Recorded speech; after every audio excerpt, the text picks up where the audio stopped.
Welcome to the Innovation World podcast. Innovation World is your go-to source for all things innovation, invention, and entrepreneurship. Our website is www.innovationworld.org. Very, very odd. But anyway, welcome. Innovation World. This is Carmine Disco. We are live here with Julie Shively. How's it going, Julie? Always very good. There's always so much going on in the lives of Innovation World folks that very excited to be here today. We've got a great show lined up with some wonderful guests. We'll get to them in just a minute. I just want to give you an update on some of the things that we're working on at Innovation World. We have our third Global Innovation Field Trip. It's going to be taking place October 10th and 11th. I think we have space for a few more signups. And again, if you're an innovator, especially a K-12 innovator, but really any innovator who wants to share their innovation story with the world, that's a good place to do it. We generally have about 17 countries participating. Or if you're a program leader like our guest today is, somebody who's supporting and inspiring innovation, we'd also love to have you as part of that show. Go out to globalinnovationfieldtrip.org and sign up to be an attendee of the show and or a presenter of the show. One of the really cool things we're doing at the October event is we have a partnership with Consequential Robotics, who has given us a little Myro robot to give away to one lucky student. And we've had kids registering all month for it. The closing date is the 30th of November to log in or to sign up, get your credentials, and teach Myro something new to do. And we'll be announcing the winner and, in fact, demoing what students have taught Myro to do online. And it's a very, very cool competition and very cool robot. And again, you can find that at the Global Innovation Field Trip. And another thing we're doing is a teen panel. So if any of our guests today are high schoolers, we invite you to participate on that teen panel at the Global Innovation Field Trip as well. So I want one of those robots. Well, you're too old to participate. You have to be K-12. We have kids from Connecticut in the USA. We have kids from Canada, Southern Yorkshire, Ontario. Oh gosh, where the Washington, North Sumatra, British Columbia. Kids all over the place that are getting involved in that Myro competition. So it's really exciting. Hopefully we'll have more than one of these going forward. It would be great to do it again, but we'll see what happens. Awesome. Tune in to the Global Innovation Field Trip to check out all of the real cool tricks and talent that these kids can code into Myro. Awesome stuff. So we got a great show for today, huh? We do. I mean, last week we had Brenda Payne, Executive Director of the California Invention Convention on, talked about her program and the good that it's doing out there in California. And Brenda's not just a California invention person. I mean, she is a real role model for the United States. She helps mentor other upcoming invention organizations and takes part in a national program as one of the committee members, leaders, just depending on which year it is as to what she's doing with them. But she really is a force for innovation in the K-12 space. And so we've asked her back again today, and she's brought with her some very special guests. And with that, I will let Brenda say hello and let her introduce her guests. Well, I thank you. And I'm very excited to have three of my very favorite people with me this morning. All three of these people have been inventors with the California Invention Convention and winners of various prizes. I'm going to have them introduce themselves to you to begin with. And just as a start, we will have you begin, Morgan, and have you just tell us the school that you attend, what city you're in, what grade you're in now, and what grade you were in when you invented the invention we're going to talk about today.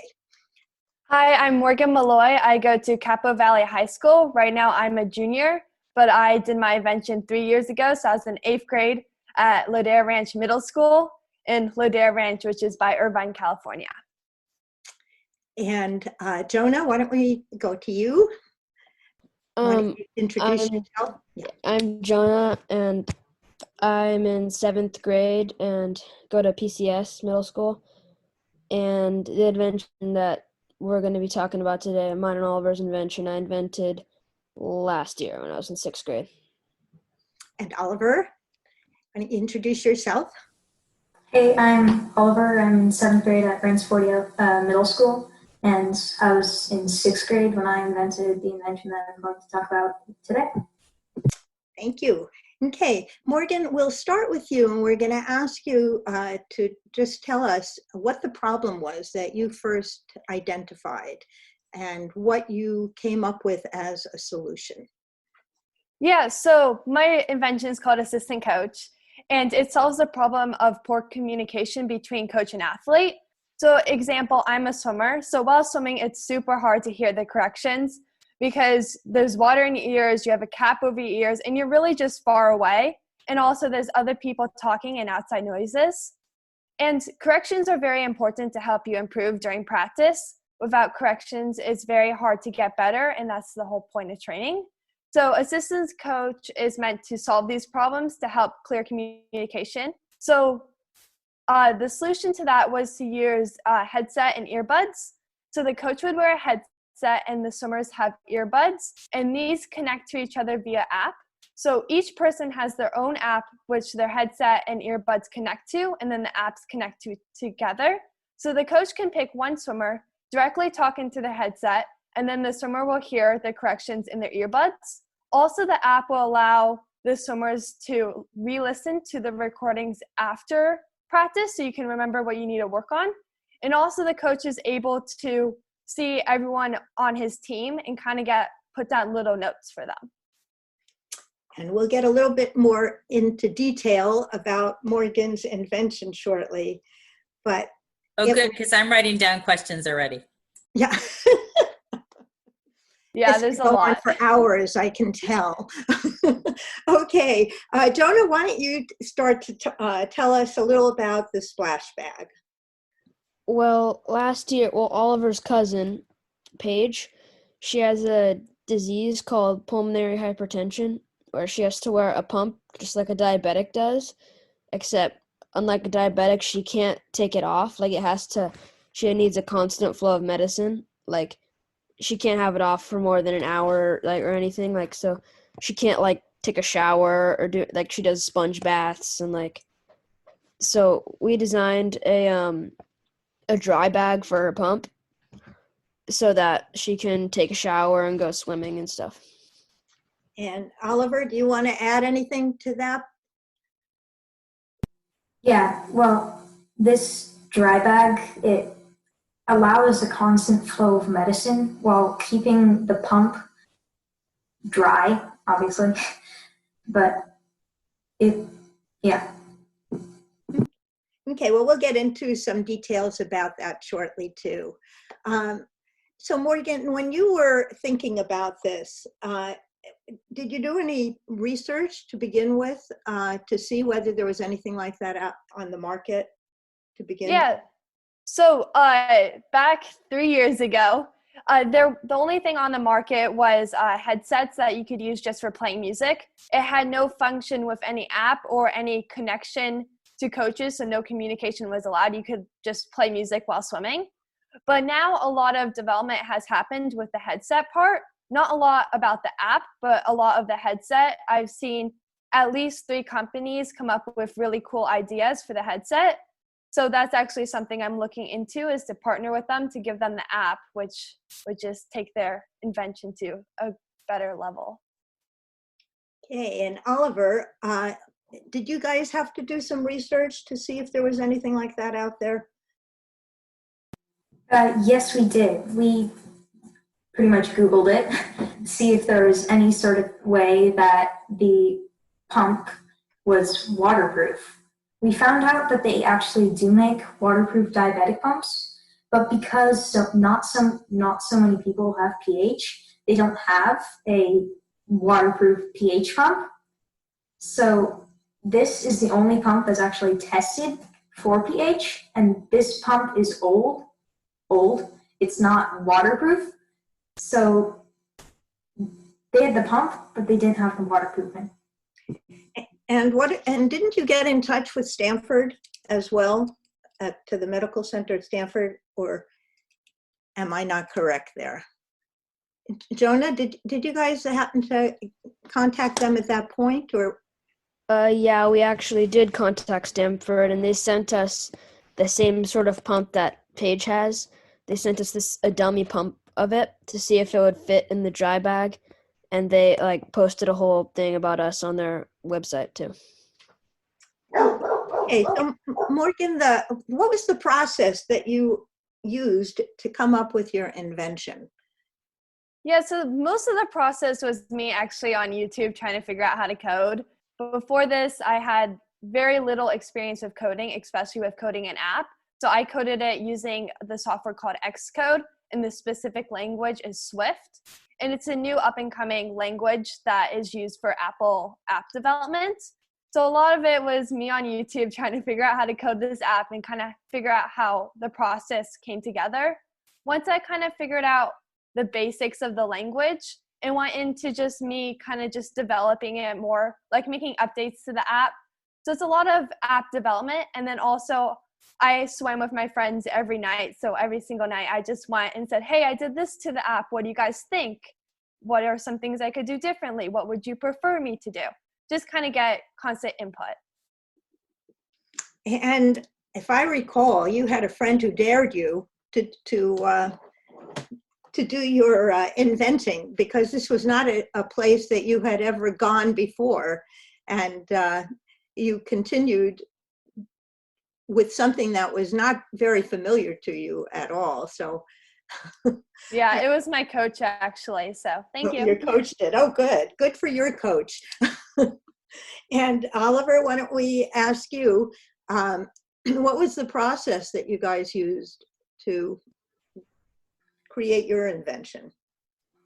Well, we had this idea. We're like, hey, our cousin, she has to take a sponge bath. How can we help her? But we had to figure out a way to make it so that the tubing that is attached to the pump could come out of the dry bag without getting water into the dry bag. We had this idea to create a gasket inside the dry bag, but we had no idea how that was going to work. And so we contacted Jonah's neighbor, who's a AT&T worker who used to waterproof telephone wires, to see if he could help us figure out a way to actually waterproof this. Jonah. Okay, Jonah, why don't you tell us what your neighbor told you? Well, he had the idea to heat up a nail that was the same exact thickness as this tubing, heat it up on the stove, and clamped it inside of the seal to make a channel going through so that we could still have the tube running through the seal, but then have the seal still seal and not let water in. Okay, helps to have neighbors who have that kind of information. Yeah. To help you with these things. And once you tried what you were doing, Morgan, what did you do to keep retrying it and seeing if what you were doing worked? Yeah, so I definitely talked to my coaches and teammates a lot. It was mostly through their input and what I found online of people complaining about, I can never hear my coach. They look so silly on the sidelines trying to swim outside the pool to show me what they're doing, but it doesn't work that well. It's really funny, but it doesn't work that well. So it was just kind of a lot of input from other people, because app development is you just kind of constantly run the app every single time you input new code. So it's just definitely just testing it over and over again. And let's see, Jonah, what did you guys do to keep ideating, changing what you were doing and seeing if it worked and then redoing it to get the best product you could? Well, what we did was we took a big bowl and we filled it with water, and inside the bag we folded the paper towel inside the bag, and we put blue food coloring in the water, and then we had everything sealed, and we would stick it in the water for 2 minutes, and then we'd take it out, and if there was any blue on the paper towel, we knew that water got in, And and we opened it up, and if it was all dry, then we know it worked. And we tested it about 4 times and like revised and tested. And eventually on the 4th time it sealed and did it good. And Oliver, have you guys had Jonah's cousin try this? Oh, am I getting this right? It was your cousin. Did you have your cousin try it out at any point? Yeah, well, we actually gave it to her after we completed the National Invention Convention. We gave it to her, and I don't know if she tried it, but we gave it to her, and hopefully she tried it out. But like Morgan said, to get with our idea process, we just tested, trial and error all the time. So. And I have to say that one thing that all inventors have to do is be ready to fail, which is the best thing that can happen. And once you fail, you realize you have to keep improving it. I imagine there are not many inventors out there that create an invention that works the first time. And so Exactly. you have to keep testing and testing. And so Morgan, where are you now with your invention? Yeah, so it's been a while, so a lot of updates have happened. So when winning the California Invention Convention, you get your own patent attorney for a provisional patent. So that took about a year to publish and get that all going.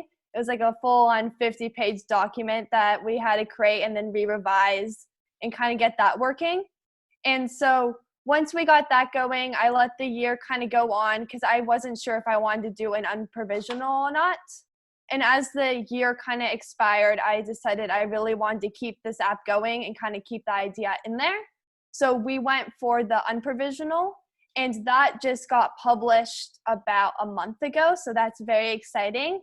And so it's just in the process now to get it fully done. So. And for Oliver and Jonah, where are you guys now with it? Or have you pursued it any further, or are you thinking of new ideas at this point? Well, I think at this point, we haven't pursued it as much anymore. I mean, we're thinking about it, but we gave it to Paige. I know we just got it back for this interview, but we gave it to Paige to use. So, yeah. What were the materials that you used? Can you just show us what you used to begin with? We ordered a dry bag that was meant for a phone.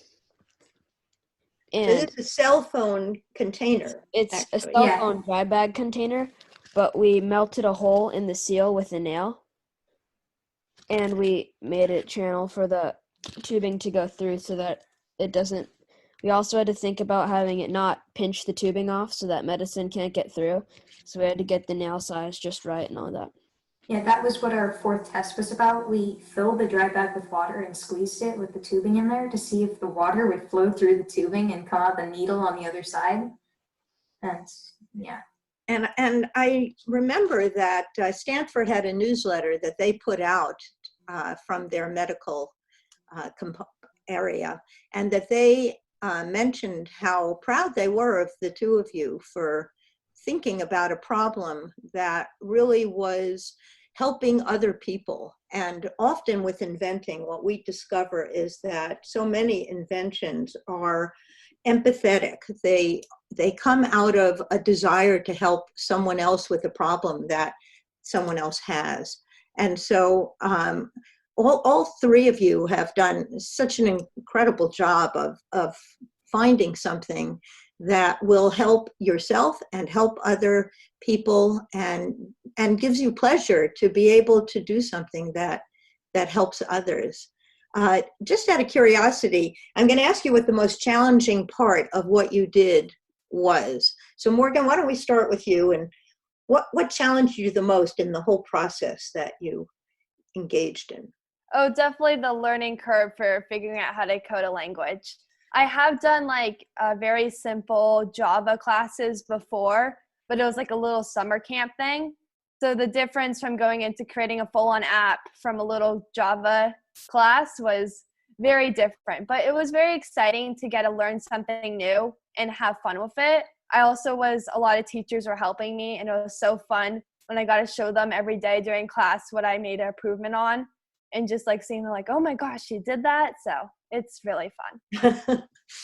And any teachers you want to give a shout out to for helping you with a project like that? Yeah, I would probably have to go with my computer science teacher. She did like very basic little block coding, but she definitely did a lot of work. So thank you. Yeah. And for Oliver and Jonah, the most challenging part that you discovered while doing this? I think that the most challenging part for me was the fact that we had to do this. We had to test it so much. It had to be perfect in order for it to be safe.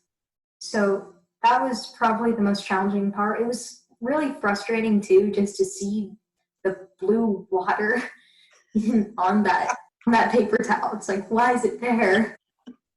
But yeah.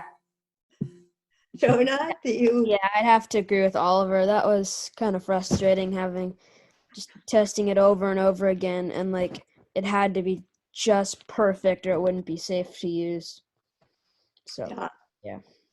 Okay. So Julie, Carmine? Oh, I have a list of questions. Yeah. The most challenging part for me is staying quiet that long, and Carmine will definitely attest to that. So, hey, I can even attest to that, Julie. Thank you very much.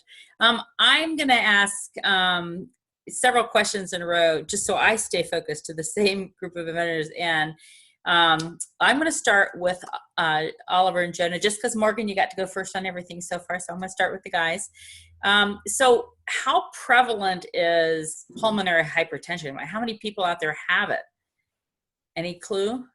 Well, it's definitely not a very common disease. And when people do have it, it's definitely usually adults, and Paige is a third grader. Okay. So. And adults have the same problem, I assume, with needing a dry bag. Well, actually, not really, because the older you get, you get phased off from medicine. So you don't have to have constant flow of it. You don't have to have the pump. So they can like take a shower or something. But Paige has to have that constant flow of medicine. It's kind of a unique problem for like kids with pulmonary hypertension almost. That's very interesting. It's like as you get older, they're actually trying to do this with Paige to wean her off the medicine so that she would just have to take pills. Okay. Rather than having a constant flow. So Jonah, will you hold up your prototype again? Yeah. And is that little bitty plastic thing inside of it, is that a pump? No, that's the part that holds the medicine that actually clicks into the pump. I see. And so does the pump, I mean, I've seen pumps on a diabetic that are literally attached to them. Is it the same thing with your cousin? Is it attached to her or more like hanging from her? So she wears like a belt that holds it, and then the port is on her arm. Okay.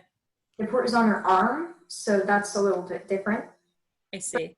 The pump, I don't know if you can see this, but it looks like this. It is actually a diabetic pump. But so about that same size where it's like 2 or 3 inches maybe at the most? Yeah. Where it's on a little arm, that's pretty big probably. Yeah. It's not on her arm. It's around her waist. On the belt? Yeah. Okay. And then the tubing goes up her body to the port on her arm. Okay. Yeah. So this part holds the medicine, and that actually clicks into the pump. But we had to return the pump to Stanford, so we don't have it. Okay, I see. Well, I mean, I hope that you guys end up pursuing this farther at some point, because even though it doesn't sound like there may be a lot of people with this particular problem, even adults that get diagnosed maybe have to start the same way that your cousin had to before they can get weaned off. So it's still a problem that needs to be addressed. And maybe now that you've gone to Stanford, maybe you can start looking at some hospitals that specialize in pulmonary hypertension to see if they would have an interest in helping you take it a little bit farther. But congratulations, both of you, for all of the work you did. And I'm so happy to hear that you had iteration after iteration after iteration to make sure it was safe. I think that's super important. And I bet it was exciting when you finally got to that point. Yeah. Thank you. You're welcome. All right, so Morgan, I had no idea there are earbuds that are waterproof, first of all. That's how much I know about earbuds to start with. How do you keep them in your ears if they're just little buds when you're swimming? So a few of them do have like how these earphones just kind of wrap around you. They wrap around the back, and that kind of helps keep them in a little stability. But also while you're swimming, you wear a cap, and it's kind of like a little plastic, like little cap. Like and so the caps we used to have to wear when me and Brenda and Carmine were kids. Hey, I still wear one. I swim every morning. Yeah, right. So that would easily hold it in because it goes over your ears. But for other sports, because this is a problem used in a lot of other sports, like track and field, if you run so far, you can't really hear your coach that far. Football, same problem. Lacrosse, surfing. There's a lot of different sports that need this. And those, they also do have like just workout earbuds. So like while you're running, you've seen the little earbuds that kind of wrap around your ear too, and they hook on. So that would also work. Yeah, that's pretty unique to do something for underwater though. Pretty cool. So I just want to make sure I understand. Does the coach have access to talk to the whole team at one time, or any individual and switch back and forth between individual kids? Or do they have to kind of predetermine who they're going to be talking to? Okay, both. So that was kind of the main problem with just having one headset, is that you can only, without the app, you cannot talk to the whole entire group or select individuals. So with the app, the way that the headphones connect to it is where it connects only when the coaches clicks that I want to talk to this person.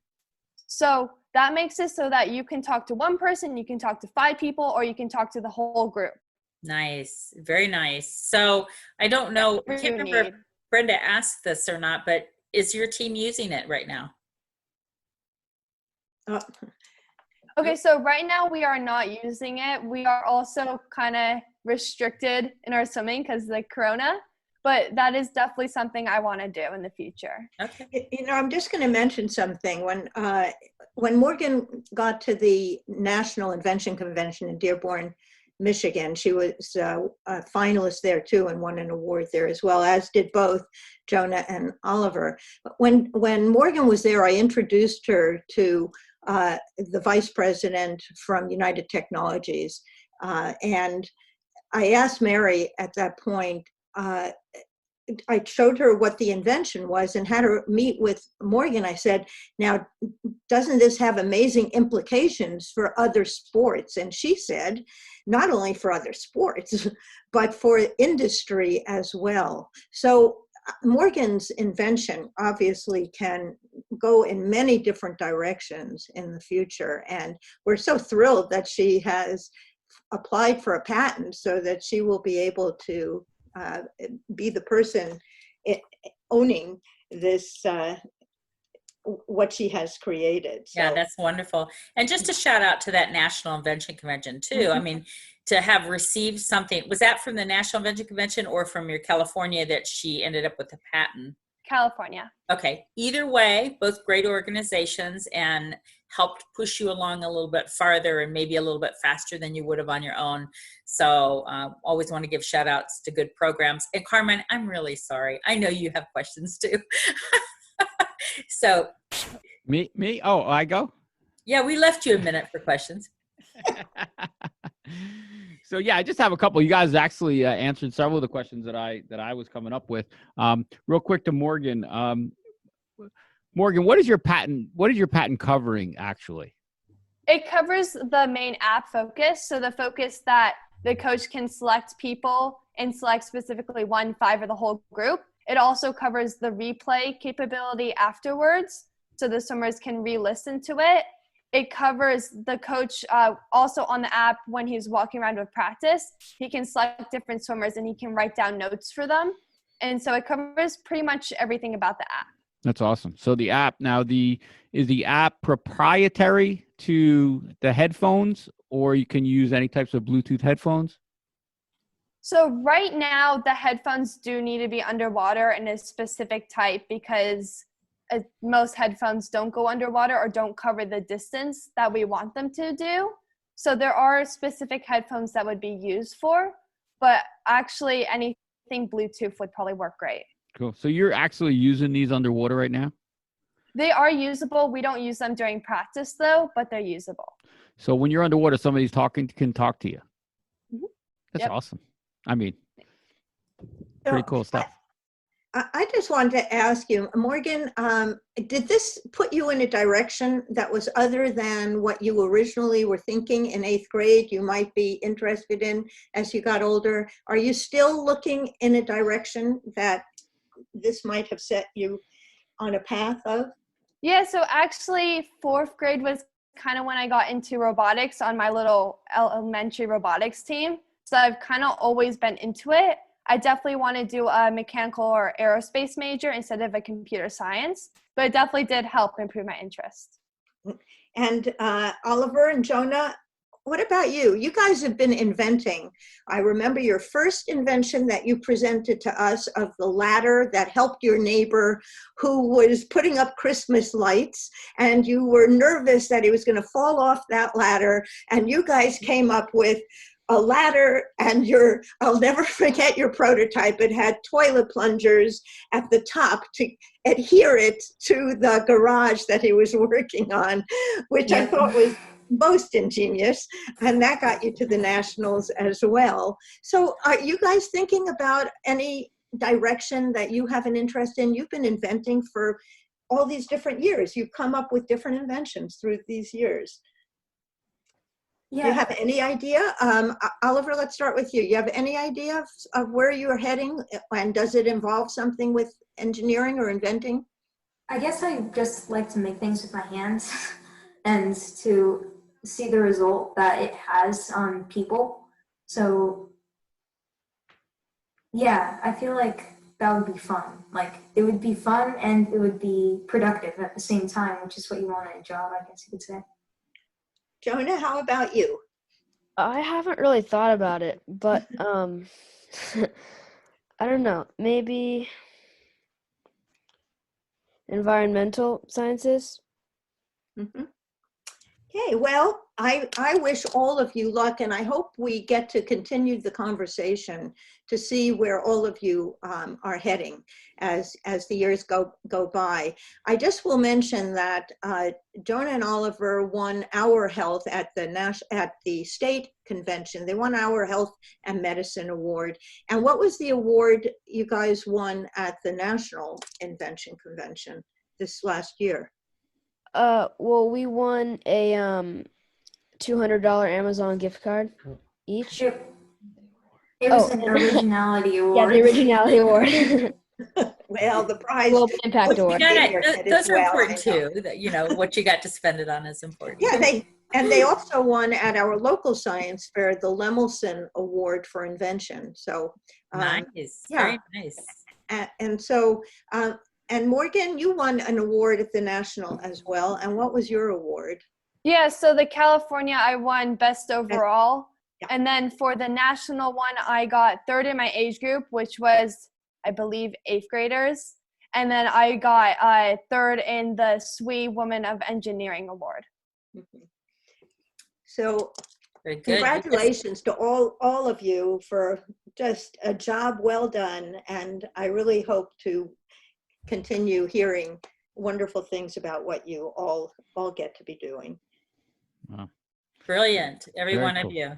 Hey, I invite each of you, go out there and look at the globalinnovationfieldtrip.org, sign up to present, and you'll be presenting to people across the world. Not that people across the world can't watch our podcast, but that's a greater international audience at the Global Innovation Field Trip. And it runs October 10th and 11th. It's a 24-hour event. So there's got to be a time in there that would work fine for Californians too. And we would love to have you. And Morgan, you're the right age if you're interested in being on our teen panel. It's going to be the first time we do a teen panel, and it will be a group of teens. They get to end up picking the subject. It'll be about a half-hour long panel, and kind of just providing input from a teen's or a high schooler's perspective on something really important to the world right now, whatever they see is important. And there's a little bit of background work with that. We'll spend about an hour with the panel prior to the panel discussion, just to make sure you're all on the same page and you guys kind of have designed how you want it to work. And then we bow out and let you guys do it yourselves. So please go out to globalinnovationfieldtrip.org and sign up for that if you're willing and have an interest in it. And then just for everybody listening right now, we do a podcast. I'm just going to mention one thing before you make your announcement.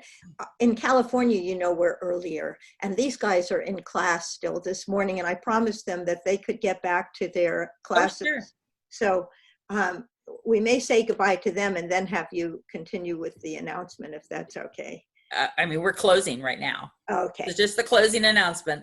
So anybody interested in being an innovator on our podcast, please shout out to innovationworld.org, and we'd love to have you. And thank you all for being here, all three of you, Oliver, Morgan, and Jonah, and Brenda, for coming back again. We can't wait to see you in the future with more inventors. Love the show. Awesome. Thank you. Great job, guys. We will let you get back to class. Thank you, everyone, for listening, and we will catch you next week on Innovation World. You all take care. Thank you for joining us today for the Innovation World podcast on the Launch Network. Innovation World is your go-to source for all things innovation, invention, and entrepreneurship. Our website is www.innovationworld.org.